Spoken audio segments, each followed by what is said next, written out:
Toyota Yaris made its debut in 1999, bringing a fresh, compact design to drivers around the world, known for its affordability, reliability, and fuel efficiency. Today, the Yaris stands as a symbol of Toyota's commitment to quality in a small package, delivering on performance and value. Let's take a closer look at how the latest Yaris builds on this legacy.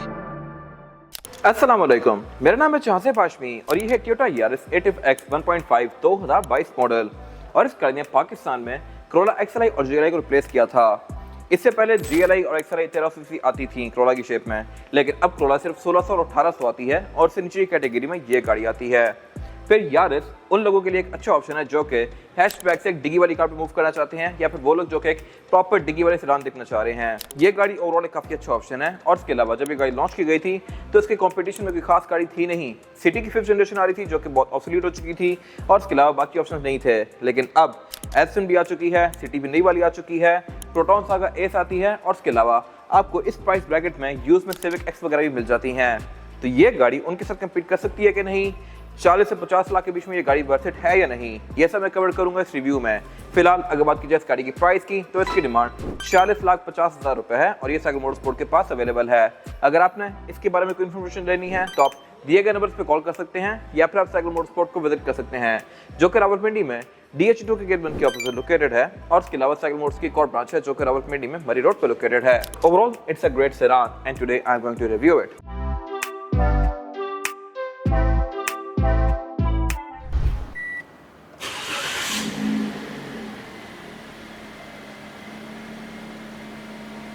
Let's start with the exterior of this car. Looks के लिहाज से ये गाड़ी काफ़ी unusual है और यही वजह है कि कुछ लोगों को ये गाड़ी बहुत ज़्यादा पसंद आई, कुछ लोगों को ये बहुत ज़्यादा वियर्ड लगी, दरमियान वाले लोग बहुत ही कम हैं। खैर, आपकी क्या राय है कमेंट सेक्शन में मेंशन कीजिएगा। अब इस गाड़ी का फेसलिफ्ट आ चुका है, उसके बारे में भी सेम सिचुएशन है। कुछ लोगों को बहुत पसंद आया है, कुछ लोगों को अजीब लगा है क्योंकि फ्रंट से ये गाड़ी बहुत ज़्यादा मॉडर्न कर दी गई है, लेकिन रेयर एंड से फेसलिफ्ट के बाद भी ये गाड़ी मोर और लेस ऐसी ही है। तो ये मेरे ख्याल से एक अजीब चीज़ है। टेल लाइट्स और रेयर बम्पर में खास डिफरेंसेस नहीं दिए गए जो कि मेरे ख्याल से होते तो बेहतर था। फ्रंट इसका काफ़ी हद तक नई वाली टोयोटा से मिलता जुलता बना दिया गया है। फिलहाल अगर बात की जाए इस गाड़ी की तो इसमें फ्रंट पे DRL दे दी गई थी जो कि इसकी लुक को बेहतर बनाती हैं। और इनके बारे में एक और इंटरेस्टिंग फैक्ट ये है कि इन DRLs को आप ऐसे ऑन नहीं कर सकते।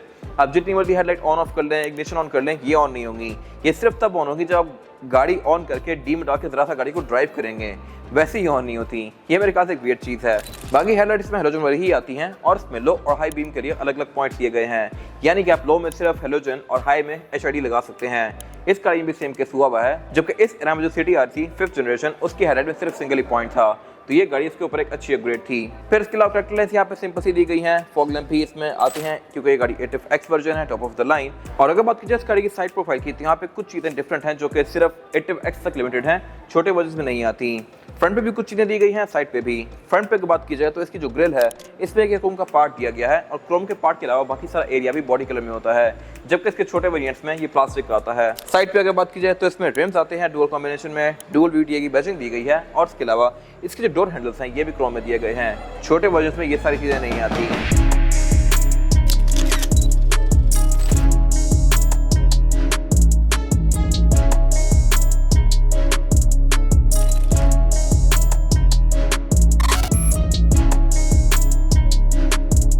और अगर बात की जाए इस गाड़ी की साइड प्रोफाइल की तो साइज के लिहाज से ये गाड़ी सिटी वगैरह जितनी है, सिविक और ग्रैंड से ये गाड़ी छोटी है। बहुत सारे लोग कहते हैं कि कोरोला का इसका साइज सेम है, बट ऐसा नहीं है, ये कैटेगरी थोड़ी सी छोटी है। और बाकी ग्राउंड क्लियरेंस वगैरह के लिहाज से गाड़ी डिसेंट है, हाइट भी इसकी अच्छी है। इसकी रूफ में कुछ वियर्ड सी कट लाइंस दी गई हैं जैसा कि आपको शायद किसी कार में देखने को मिले। वैसे बंदे को लगता है कि शायद ये रिपेयर हुई हुई है, एक्सीडेंट है, बट ऐसा नहीं है, इसकी रूफ आती ही इस तरह की है। फिर इसके अलावा एटिव एक्स में स्मार्ट एंट्री आती है, यानी कि ड्राइवर की साइड से मैं इस गाड़ी को ये डोर हैंडल से लॉक अनलॉक कर सकता हूँ। की भी इस गाड़ी की लुक्स के लिहाज से काफ़ी सस्टेंशियल है और इसके अलावा किसी भी टोयोटा से डिफरेंट है। इसमें ट्रंक लॉकर भी आता है और इसके अलावा बाकी तो लॉक के बटन्स हैं ही। और ये इमोबिलाइजर वाली की है, इसमें फिजिकल की भी आती है जो कि आप यहाँ से निकाल सकते हैं। बाकी एंट्री एग्जिट भी इस गाड़ी में आसान है क्योंकि ये गाड़ी की खास नीचे नहीं है। टोयोटा की सारी कार ही एंट्री के लिहाज से आसान होती हैं। और अगर बात की जाए इस गाड़ी के इस वाले एंड की तो इसमें बैक पे ड्रम ब्रेक्स आती हैं। ड्रम ब्रेक सिटी भी ऑफर करती है, एल्फिन भी, जबकि इससे बड़ी कैटेगरी जो होती है जो कि सिविक हो गई या कोरोला हो गई, उन गाड़ियों में ऑल व्हील डिस्क ब्रेक आती है।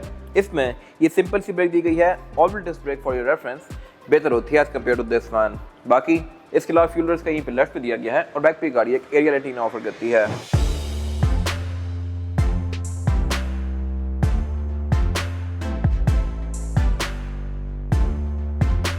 और अगर बात की जाए इसका एक रेयर एंड की तो ये भी लुक्स के लिहाज से खूबसूरत हैं। बैक पे टेल लाइट इसका में अच्छी खासी बड़ी दी गई है, लेकिन इसमें जो ग्लो करने वाला पार्ट है वो बहुत छोटा सा है। I am not sure why.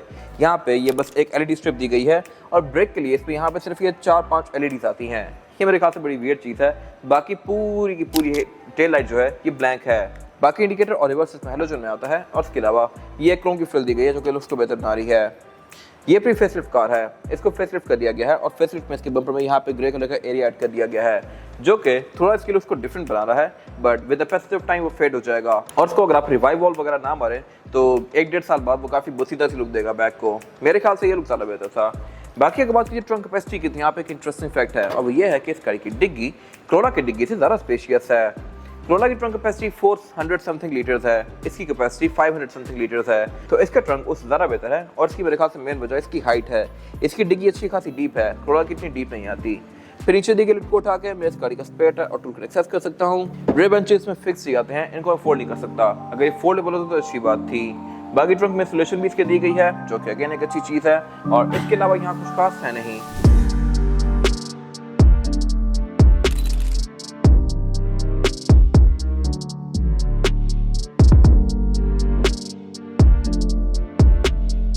और अब अगर बात कीजिए इस गाड़ी के इंटीरियर की तो ये भी लुक्स के लिहाज से काफ़ी डिसेंट है, लेकिन यहाँ बैठते साथ ही आप जो पहली चीज़ नोटिस करेंगे वो है इसकी स्पेस।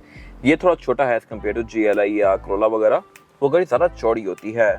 लेगरूम वगैरह के लिहाज से स्पेशियस है, हेडरूम भी इसमें डिसेंट है, लेकिन चौड़ाई वाला एलिमेंट इसमें कम है। फिलहाल अगर बात कीजिए इसके कलर टोन की तो ये ग्रे और बेज के कॉम्बिनेशन में है। ये गाड़ी टॉप ऑफ लाइन है तो इसमें हर वो फीचर दिया गया है जो कि पाकिस्तानी एयर्स ऑफर कर सकती है। स्टीयरिंग व्हील इसमें Altis 1.6 जैसा है और इसमें लेफ्ट राइट सबको डिफरेंट कंट्रोल्स दिए गए हैं। लेफ्ट पे जो कंट्रोल्स हैं ये मल्टीमीडिया के हैं, राइट पे जो कंट्रोल्स हैं यहाँ से आप इसके MID के विषय नेविगेट कर सकते हैं। ये MID भी कंपैरेटिवली कोरोला से भी बेहतर है जो कि अब तक आ रही है। 2024 में भी ग्रैंडे के अंदर 4.2 इंच की स्क्रीन आती है, इसमें ज़्यादा बड़ी दी गई है और ये आपको ग्राफिक्स भी बेहतर शो करवाती है जो कि नई वाली कोरोला में भी नहीं आते। तो ये मेरे ख्याल से एक बेहतर चीज़ है और टियर टॉक इंप्रूवमेंट यहाँ पे लानी चाहिए थी कोरोला में, बट नहीं लाई गई। हेडलाइट इसमें नॉर्मल सी आती है, इसमें फॉग लैम्प के कंट्रोल भी दिए गए हैं और मीटर इसका काफ़ी हद तक XVO वगैरह से मिलता जुलता है। अगर आप वेट्स इंपोर्ट करें हाइब्रिड वाली या XVO इंपोर्ट करें तो उसमें आपको ऐसे मीटर देखने को मिलेगा। और इसकी जो स्क्रीन है ये आपको ट्रेप्स, एवरेज किलोमीटर पर litre, outside temperature, savings show करवाती है। इस तरह की बहुत सी चीज़ शो करवाती है जो कि यूजुअली आपको कार्स में देखने को नहीं मिलती। यहाँ पे मुझे पास्ट रिकॉर्ड्स भी शो होते हैं। इसके अलावा इसके इको वाले मेन्यू का जो इंटरफेस है ये भी बहुत बेहतर है एज कम्पेयर टू कोरोला। यहाँ पे एक गाड़ी शो करवाती है कि कब किस दिन आपको कितनी बेहतर एवरेज आई थी। इसके अलावा बाकी अगर बात कीजिए मीटर की हाउसिंग की तो ये पूरी ही प्लास्टिक की फ्रिज में है जो कि मेरे ख्याल से इस कैटेगरी के लिहाज से ठीक है। ये एक एंट्री लेवल सेडान है तो इसमें बिल्ड क्वालिटी की बहुत ज़्यादा मैटर नहीं करती, लेकिन जो इसका प्राइस पॉइंट है उसमें मेरे ख्याल से बिल्ड क्वालिटी बेहतर होनी चाहिए थी। सेंटर में इसकी मल्टीमीडिया स्क्रीन दी गई है। ये बेसिकली एक बेसिक सा पैनल है जिसमें आप USB लगा के अपना मीडिया प्ले कर सकते हैं। रिवर्स कैमरा भी इसमें आपको यहाँ पे शो होता है और ये बेसिकली टोयोटा का ही पैनल है।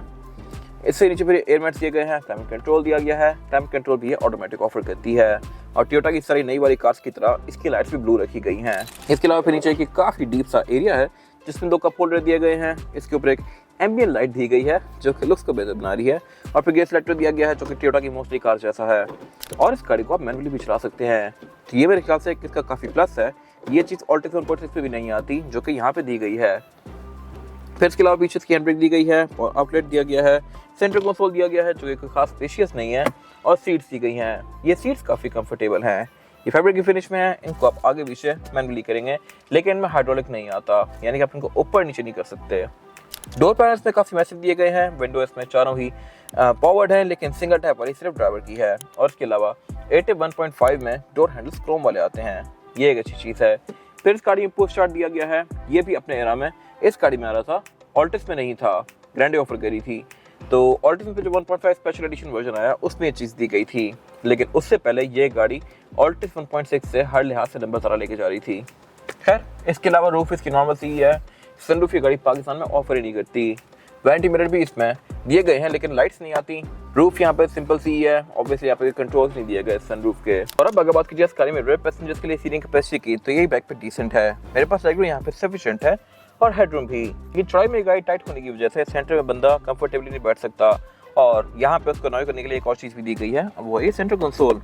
ये कंसोल भी अच्छा खासा पीछे तक आ रहा है तो यहाँ पे सेंटर वाले पैसेंजर को पाँव रखने में थोड़ी सी मुश्किल होगी, ये इसके घुटनों पे टकराएगा और इवन अगर आप भी यहाँ से क्रॉस करने की कोशिश करें तो ये आपको भी तंग करेगा। मेरे ख्याल से बेहतर हो सकता था बट टोयोटा ने इस पर कोई खास वर्क नहीं किया। बैक पे यहाँ पे फीचर्स के नाम पे पावर आउटलेट दिए गए हैं, सीट बेल्ट दी गई हैं, RC के पोर्ट्स दिए गए हैं और 3 हेडरेस्ट दिए गए हैं। सेंटर कंसोल यार इसमें आता ही नहीं है। Corolla में भी XLI में नहीं था, GLI से ऑनवर्ड्स आना शुरू होता था। तो बेसिकली टोयोटा की गाड़ी में सेंटर कंसोल भी एक एड ऑन फीचर है जो कि बड़ी ट्रेंड्स में आता है।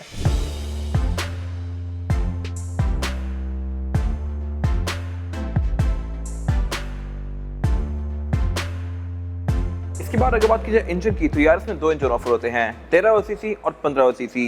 1300 सीसी वाली कार में जो मैनुअल वर्जन होता है वो बिल्कुल बेसिक होता है, फिर इसमें ऑटोमेटिक भी आता है, फिर ये 1500 सीसी वाली कार होती है। और कुछ लोग इसको Altis 1.6 से भी कंपेयर करते हैं, कुछ लोग GLA ऑटोमेटिक से भी इस पर स्विच कर जाते हैं। तो एवरेज के लिहाज से क्या ये गाड़ी बेहतर है? ऑब्वियसली, लेकिन साइज के लिहाज से Corolla इससे बेहतर ऑप्शन है।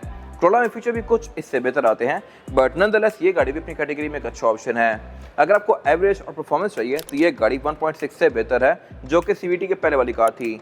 जो CVT वाली कार है वो गाड़ी से बेहतर है ऑब्वियसली। खैर, ये जो डुअल VTI है, लेकिन साइज के लिहाज से काफ़ी छोटा सा है, 1500 सीसी होते हुए भी, जबकि इसी कैटेगरी में जो Corolla आती है वो 1300 या 1600 सीसी इंजन भी इससे बड़े ऑफर करती है। अगर बात कीजिए परफॉर्मेंस फिगर्स की, तो ये गाड़ी 106 हॉर्स पावर प्रोड्यूस करती है, जो कि ठीक है बड़ी साइज के लिहाज से, लेकिन सिटी की हॉर्स पावर 120 है, जो कि इसका डायरेक्ट कॉम्पिटिशन है। तो सिटी परफॉर्मेंस के लिहाज से इससे थोड़ी सी ज़्यादा तेज होगी। ट्रांसमिशन इसमें CVT आती है, बाकी इसका कॉम्पिटिशन भी CVT या DCT ऑफर कर रहा है। और अगर बात कीजिए एवरेज की, तो ये गाड़ी आपको आराम से 15-16 की दे सकती है, डिपेंडिंग अपॉन ड्राइविंग पैटर्न। अगर आप इसको प्यार से चलाते हैं तो, अगर आप इसको रफ यूज़ करते हैं तो ये गाड़ी 10 तक भी आ सकती है। फिर इसके अलावा कॉस्ट ऑफ मेंटेनेंस के लिहाज से भी गाड़ी खास महंगी नहीं पड़ती। इसमें ABS, traction control, drive modes, ये सारी चीज़ें दी गई हैं जो कि इसकी राइड को बेहतर बनाती हैं। बोनट के अंदर अगर इंस्टॉलेशन होती तो मेरे ख्याल से और बेहतर हो जाता, बट इसमें नहीं दी गई।